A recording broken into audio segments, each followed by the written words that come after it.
बिस्मिल्लाहिर्रहमानिर्रहीम। ये social media का दौर है और जदीद टेक्नोलॉजी से खूब फ़ायदा उठाना चाहिए। ख़ासकर अल्लाह के दीन की तबलीग के लिए लोगों के जहन बने। जब तक लोगों के जहन नहीं बनेंगे आगे कोई अमली स्टेप उठाना मुमकिन नहीं है। और दीन इस्लाम की जब भी दावत दी जाती है पहले लोगों को नज़रियाती तौर पर तैयार किया जाता है। उनके दिमागों के अंदर जो बुत होते हैं उनको तोड़ा जाता है, अल्लाह के साथ टूटा हुआ तल्लक फिर जोड़ा जाता है। इंसानियत जो अपने मालिक और खालिक को भूल चुकी है उनको असली मकसद की तरफ तवज्जो दिलाई जाती है।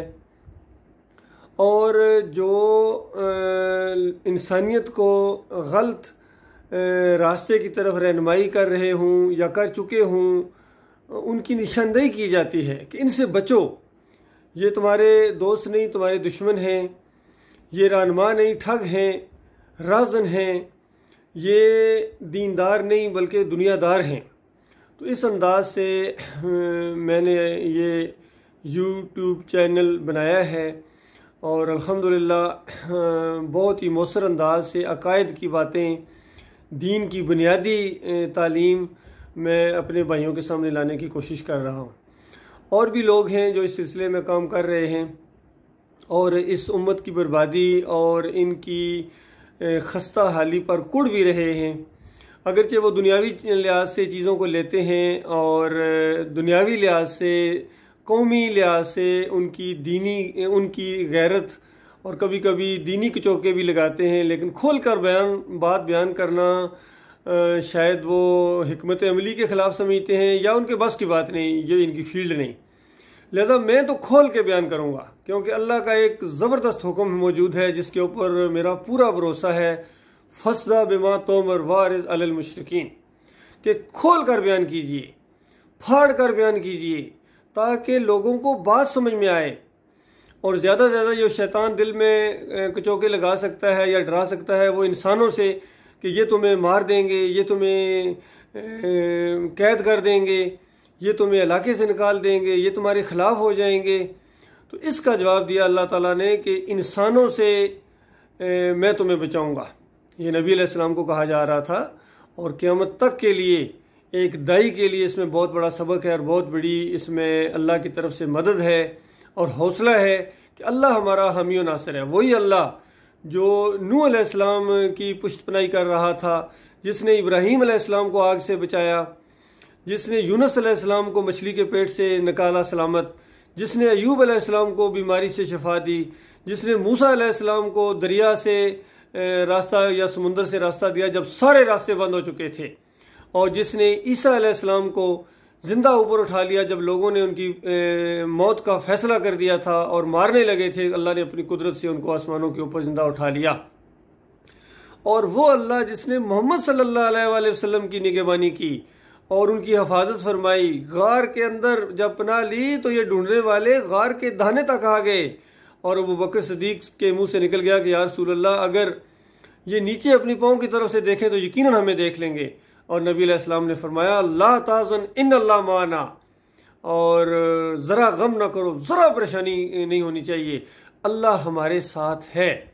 जब अल्लाह हमारे साथ है, जिसके साथ अल्लाह हो जाए, बताओ इन दुनिया वालों तुम उसको कैसे हरा सकते हो, तुम कैसे उसको शिकस्त दे सकते हो।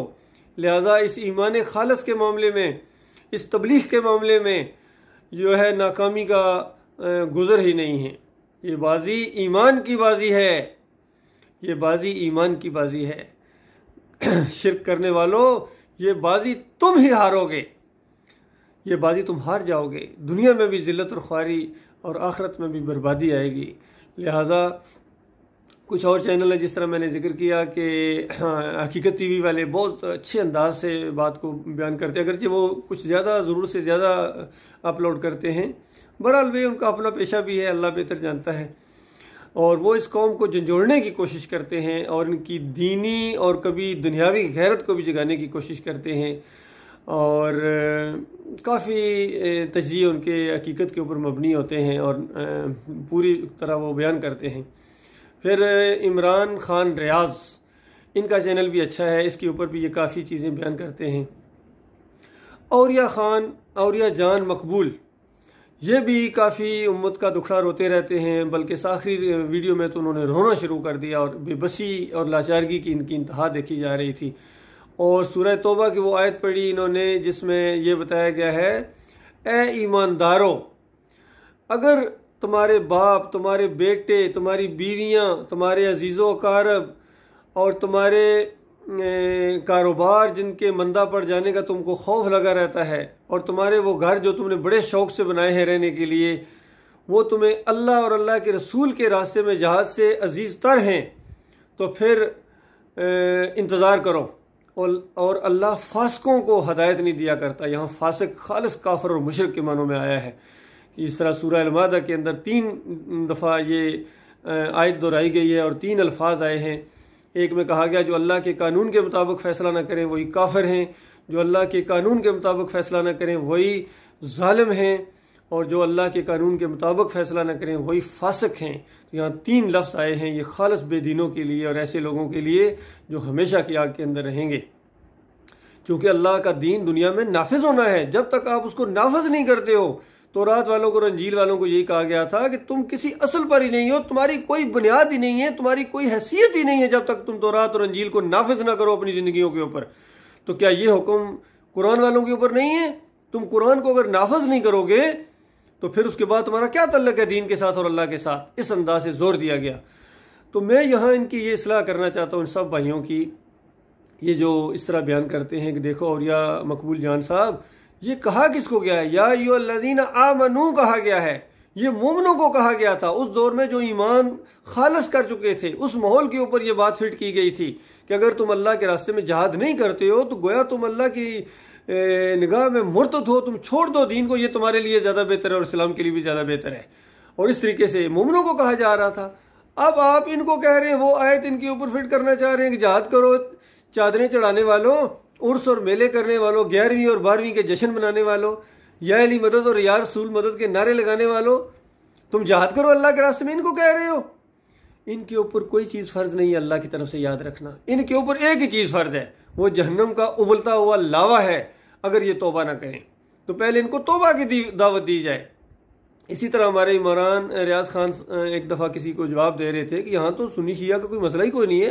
कहते हैं कितने मेरे दोस्त हैं, सुन्नी भी हैं, शिया भी हैं, और देवबंदी भी हैं, बरेलवी भी हैं, और हम इकट्ठे बैठते हैं, खाते पीते हैं, कोई मसला नहीं है।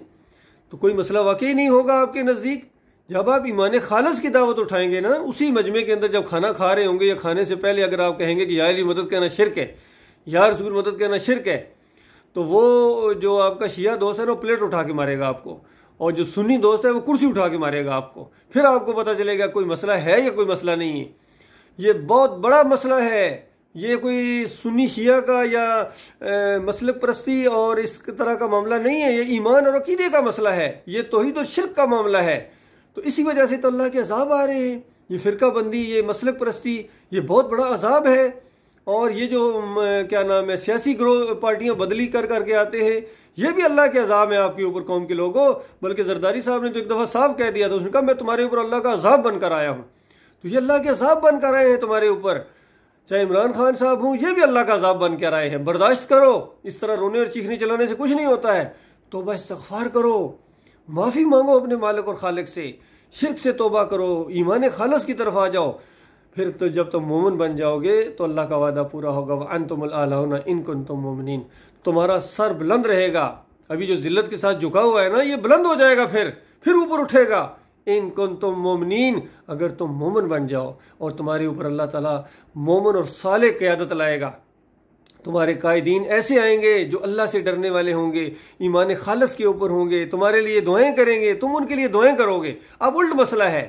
ये हदीस के मुताबिक मैं एक बात आपको बता रहा हूँ, जब अल्लाह नाराज होता है, मफहूम बयान कर रहा हूँ, और गजबनाक होता है किसी कौम के ऊपर, तो उनके ऊपर ऐसे लीडर होते हैं जो अपनी अवाम के ऊपर लान तान करते हैं और अवाम उनके ऊपर लान तान करती है। तो इस तरीके से मामला होता है। आज इस तरह है या माहौल है? नहीं, लानते भेज रहे हो एक दूसरे के ऊपर और क़यादत के ऊपर, इनके ऐसे कार्टून बनाते हो और उस तरह की चीज़ें करते हो अपने बयानात के अंदर भी। ये अल्लाह के अज़ाब की शक्ल है। ये कहते रिजाल का दौर है और अरबों के अंदर भी आप देखें कोई लीडर नहीं है, ना अजमियों के अंदर कोई लीडर है जो उनको ईमान खालिस की तरफ रहनुमाई करे, कोई ना सियासी लीडरशिप इस तरह सामने आती है, ना कोई फौजी लीडरशिप इस तरह सामने आती है, कोई भी नहीं आ रहे हैं। और मजहबी तो इनके जो लीडर सामने आ रहे हैं खालिस चोर और डाकू और करप्ट किस्म के लोग हैं। तो इसकी वजह यह है कि अवाम जो है अल्लाह के साथ बगावत पर उतरी हुई है, कलमे की बगावत कर रहे हो, ला इलाहा इल्लल्लाह का इनकार है। जब तुम अल्लाह के अलावा किसी को मदद के लिए पुकारते हो, अल्लाह के अलावा किसी और की नजर न्याज करते हो। अभी ये कल परसों ये चंद दिनों बाद ये आ रहा है इनका 12 रबीउल अव्वल, इसमें ये गोया शिर्क की सालगिरह मनाएंगे। हर साल शिर्क की सालगिरह मनाते हैं ये, और नबी अलैहिस्सलाम की नजर न्याज करते हैं, उनको पुकारते हैं। हालांकि ये वफात का दिन है, वफात के दिन ये खुशियां मनाने वाली कौम अल्लाह के गजब को क्यों नहीं ललकारेगी। और फिर ये कभी हर महीने की 11 तारीख को अब्दुल कादिर जिलानी के नाम की 11वीं होगी, और जो महीना को इनको अल्लाह के अलावा दूसरों की बंदगी के लिए ना मिले, कहते हैं ये खाली महीना है, ये खाली महीना गुजर गया है, इसमें किसी और की ये बंदगी नहीं कर सके, किसी और की नजरों न्याज नहीं कर सके हैं, किसी और की पुकार नहीं लगा सके। वैसे तो उठते बैठते पुकारते हैं, और इनके मसलक परस्ती के नाम है, और कहते हैं ये हमारी पहचान है। अच्छा किया तुमने ये पहचान, जब तुम मुस्लिम नहीं रहे हो, जब तुम मुसलमान नहीं रहे हो, तो ठीक है तुम्हारी यही पहचान होनी चाहिए। तुम देवबंदी हो, तुम बरेलवी हो, तुम अहले हदीस हो। वो जो किसी ने कहा था ना, यूं तो मिर्जा भी हो, सैयद भी हो, अफगान भी हो, तुम सभी कुछ हो, और बताओ कि मुसलमान भी हो। तो ये मामला है आज इनके ऊपर।